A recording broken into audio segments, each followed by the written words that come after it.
Polisi makin giat mengorek borok korupsi yang mengakibatkan waktu bongkar muat atau dwelling time di pelabuhan bertambah lama. Setelah membongkar suap perizinan impor di Kementerian Perdagangan, kali ini polisi menggeledah kantor pusat Pelindo II yang diduga terlibat tindak pidana korupsi dan suap dwelling time. Aksi bersih-bersih di Pelabuhan Tanjung Priuk terus berlanjut setelah penyidik Polri memproses hukum sejumlah pihak terkait dugaan suap dalam kasus dwelling time. Kini giliran ruang kerja Direktur Utama PT Pelindo II, Richard Joslino, digeledah oleh polisi.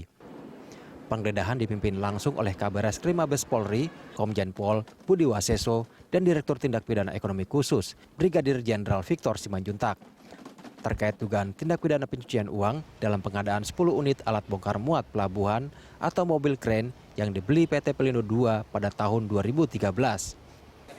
Victor Simanjuntak menjelaskan penggeledahan ini untuk mencari dokumen pendukung proses pengadaan 10 unit mobil kren yang bermasalah.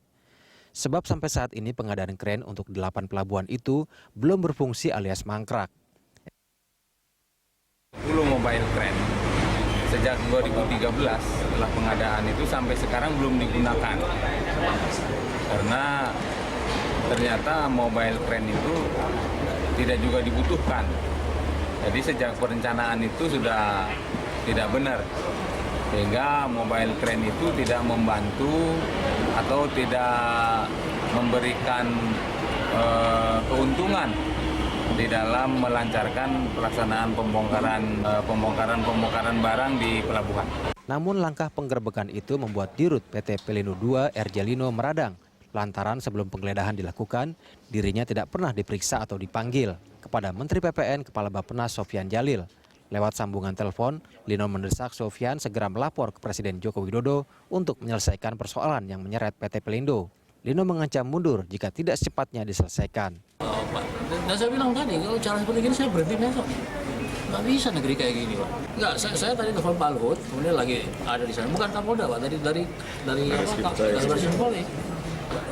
Saya Baris Polri. Pak Sofyan ya, saya lagi telepon Pak Tena, saya bilang kalau Presiden nggak bisa kelihatan seperti ini, besok saya berhenti loh. Sebelumnya publik dihebohkan terkait kasus dugaan suap dan gratifikasi bongkar muat barang di Pelabuhan Tanjung Priuk. Kasus ini terungkap saat Presiden Joko Widodo melakukan inspeksi mendadak di Pelabuhan Tanjung Priuk. Jokowi terkejut dengan lamanya waktu bongkar muat di pelabuhan, meminta polisi segera turun tangan. Penyelidikan polisi pun membuahkan hasil.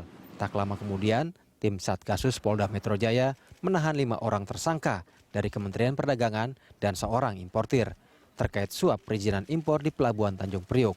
Di antaranya menjerat Dirjen Perdagangan Luar Negeri, Partogi Pangaribuan. Tim Liputan, Berita 1, Jakarta.